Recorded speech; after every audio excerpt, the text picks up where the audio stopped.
Halo, Assalamualaikum warahmatullahi wabarakatuh.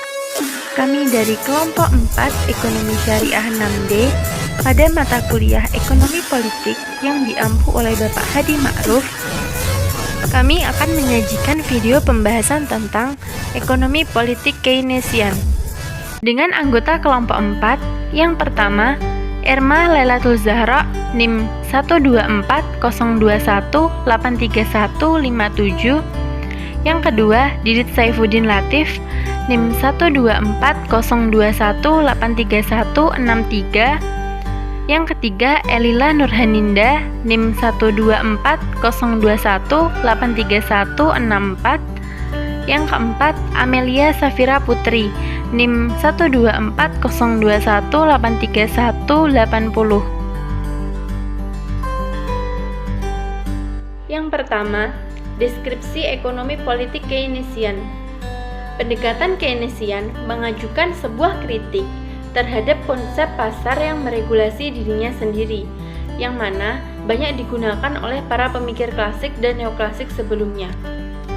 Kritik dari pendekatan Keynes berusaha untuk mempertimbangkan kembali hubungan antara politik dengan pasar, karena dipandang bahwa stabilitas dan kecukupan dari fungsi pasar bisa didapatkan dengan menggunakan mekanisme-mekanisme otomatis, yaitu menggunakan sarana administratif dan bukan dengan cara politik. Kritik ini mengimplikasikan bahwa cara pandang terhadap perekonomian pasar harus direvisi secara signifikan, yang ditunjukkan pada masalah-masalah yang bersifat sentral dari ekonomi politik, yaitu sifat dasar, tujuan sosial, dan batas-batas dari sistem kepemilikan. Keynes menerima argumen bahwa perekonomian kapitalis pasar, kalau dibiarkan bekerja sendiri tanpa adanya regulasi dari luar, tidak akan bisa memanfaatkan secara sepenuhnya sumber daya yang tersedia, sehingga perlu adanya intervensi dari pemerintah untuk menjamin adanya stabilitas dari proses reproduksi dan adanya penyerapan tenaga kerja secara memadai. Instabilitas pasar adalah fakta yang menyanggah kesimpulan pasar dapat meregulasi dirinya sendiri, yang membenarkan adanya pembatasan atau intervensi terhadap pasar lewat perubahan-perubahan terhadap institusi hubungan kepemilikan, seperti misalnya lewat regulasi dan kebijakan. Pada dasarnya, ciri perekonomian kapitalis terdiri dari 3 jenis, yaitu yang pertama, ciri-ciri dari proses sekularitas ekonomi. Yang kedua, ciri-ciri motivasi agen dan jenis informasi yang disediakan kepada para pelaku pasar lewat pengaturan ekonomi. Yang ketiga, ciri-ciri atau sifat dari berbagai jenis kontrak yang dibuat para pelaku pasar. Keinginan dari para pelaku pasar untuk menstabilkan lingkungan mereka memiliki 2 implikasi penting bagi ekonomi politik, yaitu yang pertama, keinginan untuk menstabilkan pasar itu akan membatasi sistem kepemilikan murni dan mengubah beberapa jenis hubungan kontrak yang penting di dalam sistem tersebut. Yang kedua, keinginan untuk menstabilkan pasar akan membuat negara terlibat dalam regulasi terhadap produksi dan distribusi kekayaan, sehingga mengurangi tingkat regulasi yang dilakukan pasar terhadap dirinya sendiri. Selanjutnya, sirkularitas dari proses ekonomi. Teori klasik memandang bahwa output dari tiap-tiap proses produksi individu sebagai input bagi proses lain. Dalam hal ini maksudnya, kalau hendak melanjutkan produksi, diperlukan input yang sama seperti sebelumnya, yang merupakan output dari proses produksi yang lain yang sama seperti sebelumnya, sehingga dapat dikatakan berputar atau sirkuler. Pada gambar 2, menyajikan bahagian sederhana dari proses sirkuler. Bahkan tersebut mengabaikan beberapa hal sektor pemerintah, seperti pajak, pengeluaran pemerintah, pembayaran antar badan pemerintah, dan hutang pemerintah, serta mengabaikan kemungkinan terjadinya perdagangan internasional. Dalam bagan aliran sirkular tersebut, pergerakan yang digambarkan dengan garis panah membentuk sirkuit tertutup yang menghubungkan aspek-aspek murni yang bersifat sirkular. Sedangkan pergerakan yang digambarkan dengan garis putus-putus adalah bersifat terbuka, yang merupakan pergerakan keluar dari sirkuit atau memasuki sirkuit utama dari luar. Permintaan yang terinduksi atau induced demand merupakan permintaan yang tercipta dari adanya keputusan-keputusan produksi di periode sekarang. Dampak dari adanya permintaan terinduksi ini adalah bahwa inventory dari perusahaan yang bersangkutan akan menurun, sehingga perusahaan akan kembali membuat keputusan-keputusan produksi untuk periode berikutnya. Secara ringkasnya, sirkularitas terjadi karena adanya 3 ciri, yaitu yang pertama, adanya hubungan antara pendapatan dan penyerapan tenaga kerja. Yang kedua, pendapatan akan mendorong individu untuk melakukan pengeluaran. Yang ketiga, permintaan akan mendorong perusahaan untuk melakukan produksi dan investasi. 3 syarat tersebut tergantung pada jenis peraturan ekonomi yang berlaku, tetapi tidak dipengaruhi oleh kondisi psikologis ataupun kondisi teknologi, meskipun kondisi psikologis dan teknologi telah berperan di dalamnya. Pasar kapital dan instabilitas. Investasi yang terinduksi ditimbulkan oleh permintaan atau profitabilitas di masa sekarang dan merupakan sebuah hasil perhitungan yang berorientasi jangka pendek dari pihak investor. Investasi dalam kapital kerja adalah sebuah keputusan yang dibuat berdasarkan kalkulasi terhadap situasi di masa sekarang. Maka investasi dalam pabrik dan peralatan adalah dibuat berdasarkan perhitungan tentang situasi masa depan yang berjangka panjang. Dominannya sudut pandang jangka pendek dan sudut pandang jangka panjang dalam mengambil keputusan ini membawa implikasi yang besar bagi ekonomi politik, dan salah satu implikasinya adalah terhadap stabilitas dari proses reproduksi. Menurut pendekatan Keynesian, di dalam sebuah perekonomian swasta ada ketegangan antara barang publik yang diadakan lewat akumulasi kapital karena individu-individu mengumpulkan kekayaan dalam bentuk cair. Para ekonom klasik cenderung untuk mengasumsikan bahwa tujuan dari akumulasi kekayaan pribadi dapat dipenuhi oleh individu dengan cara memiliki sarana produksi sebagai milik pribadi.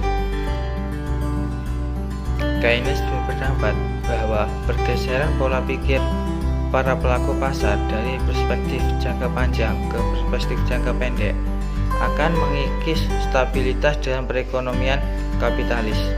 Pelaku pasar yang berusaha mencari laba akan dihadapkan pada keharusan untuk memilih apa bentuk dari investasi kapital mereka.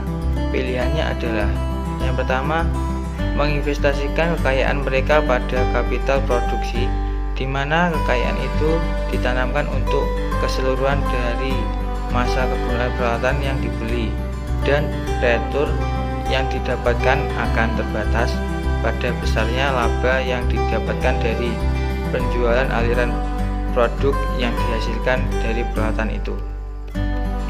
Yang kedua, menanamkan kekayaan itu pada aset-aset finansial, di mana bentuk dari investasi juga menjadi tetap tapi bisa diubah sewaktu-waktu sesuai kehendak si investor sendiri. Kemudian untuk mengalihkan investasi dari aset finansial yang satu ke aset finansial yang lainnya, ini membawa dampak, yaitu investor akan bertindak sedemikian rupa agar bisa mendapatkan laba dalam bentuk keuntungan kapital untuk dalam jangka pendek. Perilaku investor dalam pasar atau bursa saham akan menimbulkan pergerakan kumulatif dalam harga aset. Jika ini terjadi, akan berdampak, yaitu pertama, uang akan mengalir keluar dari investasi-investasi dalam kapital produktif dan akan lebih banyak digunakan untuk melakukan jual beli aset finansial. Yang kedua, uang yang mengalir masuk ke sirkulasi finansial akan meningkatkan perilaku spekulasi terhadap harga-harga aset. Perusahaan adalah mekanisme untuk menyelaraskan kebutuhan untuk memiliki andil langsung oleh individu dalam kapasitas pribadi. Perusahaan memiliki 1. Gambaran tentang masa depan dan bagaimana posisinya di masa depan yang sesuai dengan peralatan jangka panjang. Yang kedua, motivasi untuk mempertahankan identitas institusional sampai ke masa depan yang panjang. Yang ketiga, memiliki tujuan-tujuan yang dapat dipenuhi oleh produksi komoditas. Karena perusahaan memfokuskan perhatiannya pada pencarian laba dari produksi komoditas, maka perusahaan memberikan komitmennya untuk menciptakan lingkungan yang memungkinkan didapatkan return of investment dalam keseluruhan periode dari masa hidup perusahaan itu. Pada saat yang sama, ketika perusahaan memberi stabilitas kepada pasar, perusahaan juga memberikan kontribusi terhadap perkembangan dari pasar saham, yaitu sirkulasi finansial.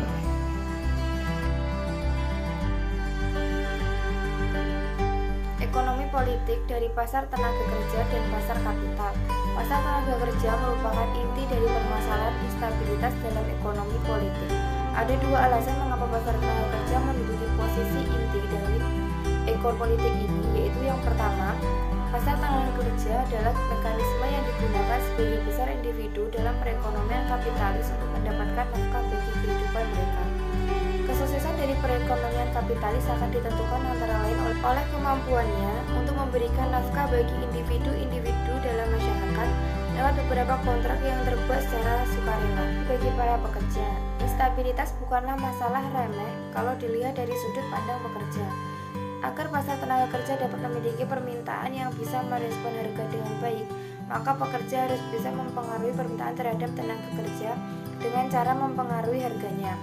Kemudian sehingga bisa mendapatkan pekerjaan dengan cara menawarkan tenaga kerja yang harganya atau upahnya lebih rendah. Pendekatan Keynesian mengatakan bahwa para pekerja tidak memiliki kemampuan mempengaruhi ketersediaan lapangan kerja dengan cara seperti ini. Bekerja untuk mengendalikan level upah ini terjadi karena level upah itu dikendalikan lewat proses tawar-menawar dan tidak tergantung pada hubungan antara upah dengan harga produk. Level dari harga produk yang dikendalikan oleh margin laba akan menunjukkan kepada pihak perusahaan tersebut. Analisis dari pendekatan Keynesian terhadap pasar tenaga kerja dipusatkan pada implikasi-implikasi dari negosiasi upah terhadap permintaan. Karenanya, analisis Keynesian memandang bahwa ada kemungkinan bahwa keputusan yang dibuat antar pelaku pasar, yaitu pekerja dan perusahaan, akan membawa dampak negatif. Analisis Keynesian terhadap kegiatan menabung juga dikembangkan ke arah yang sama, yaitu menunjukkan potensi terjadinya konflik antara rasionalitas dari pelaku individual dan rasionalitas dari sistem secara keseluruhan. Keynes kemudian menyebutkan bahwa masih ada argumen-argumen lain, yaitu argumen-argumen yang didasarkan pada konsep insentif yang dapat digunakan untuk membenarkan kesenjangan kekayaan. Namun argumen lain ini yaitu tidaklah sekuat seperti argumen bahwa kesenjangan kekayaan diperlukan untuk menandai investasi dalam masyarakat. Jika keputusan investasi tidak merespon terhadap perubahan-perubahan pada ketersediaan dana tabungan, maka mendorong masyarakat untuk menabung justru akan menimbulkan efek negatif, dan semakin tinggi porsi dari pendapatan yang disisihkan ke dalam tabungan. Jika keadaan lain tidak berubah, maka semakin rendah level output dan penyerapan tenaga kerja. Karena proses ekonomi bersifat sirkular, maka pendekatan Keynesian mengatakan bahwa semakin besar porsi dari pendapatan di masa sekarang yang ditabung, maka rendah permintaan terhadap output. Dana ini akan membawa dampak terhadap aliran sirkular, yaitu berupa penurunan level pendapatan sehingga selanjutnya akan menurunkan total jumlah tabungan yang ada di dalam masyarakat tersebut. Teori regulasi menyatakan bahwa akumulasi kapitalis terjadi dalam dua tahap atau disebut sebagai dua enzim berdasarkan pada hubungan antara keputusan produksi dengan faktor-faktor yang mempengaruhi permintaan agregat, yaitu dalam tahap yang pertama upah dipandang sebagai biaya produksi dan akumulasi sebagai proses untuk menimbun peralatan produksi agar bisa memenuhi permintaan yang terus meningkat. Dalam fase yang kedua, permintaan mendapatkan fokus yang lebih besar sehingga penekanannya bergeser ke upaya penjualan dan upah dipandang sebagai faktor yang mempengaruhi permintaan. Implikasi bagi ekonomi politik. Implikasi yang lebih parah lagi adalah bahwa untuk bidang tertentu yang memiliki peran penting upaya pemenuhan kebutuhan pribadi yang dilakukan individu justru merugikan semua individu dalam jangka panjang. Kesimpulan dari pendekatan Keynesian bahwa perlu adanya intervensi dari negara untuk mendefinisikan peran dari negara dalam hubungannya dengan perekonomian. Kebijakan stabilitas yang dilakukan negara difokuskan terutama kondisi-kondisi sistematik dalam 3 bidang. Yang pertama permintaan agregat, yang kedua sektor finansial, dan yang terakhir harga.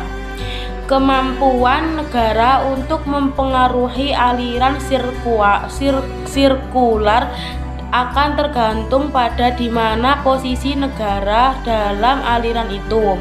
Negara terhubung lewat 3 titik dengan aliran-aliran tersebut. Yang pertama, pengeluaran pemerintah, yang kedua, pinjaman pemerintah, dan yang ketiga, pajak. Yang pertama, pengeluaran pemerintah.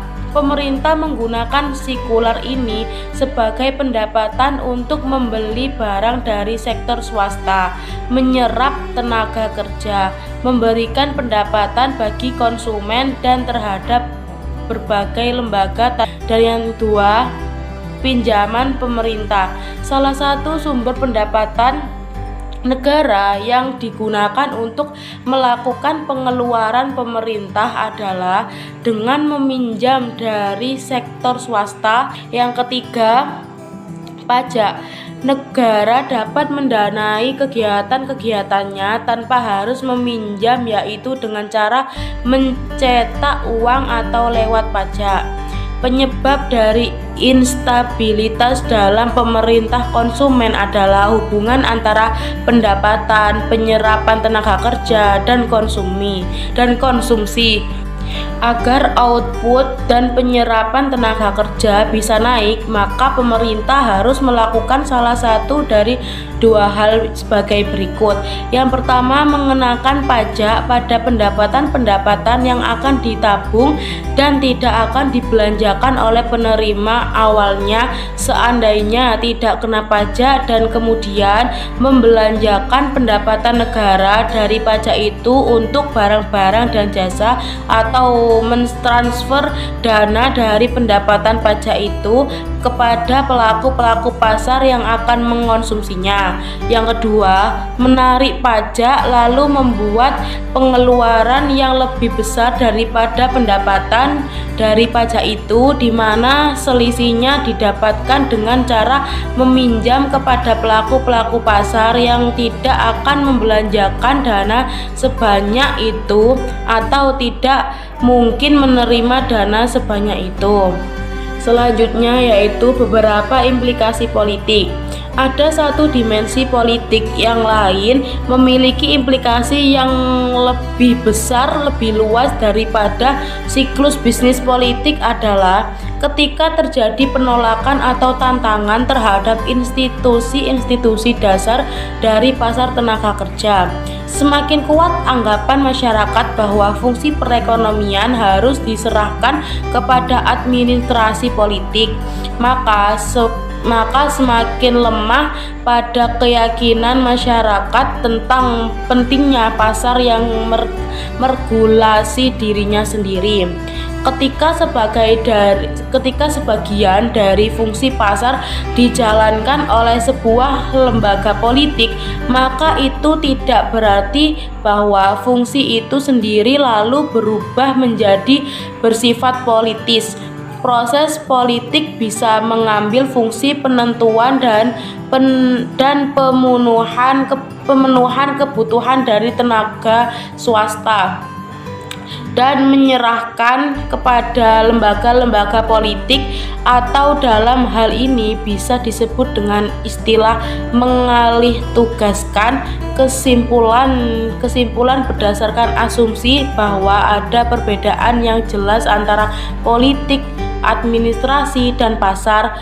Asumsi tentang kejelasan perbedaan antara ketiganya didasarkan pada pandangan bahwa politik dan ekonomi memiliki wilayah sendiri-sendiri dan bukan pola perilaku atau pola interaksi umumnya yang bisa diterapkan pada semua bidang sosial.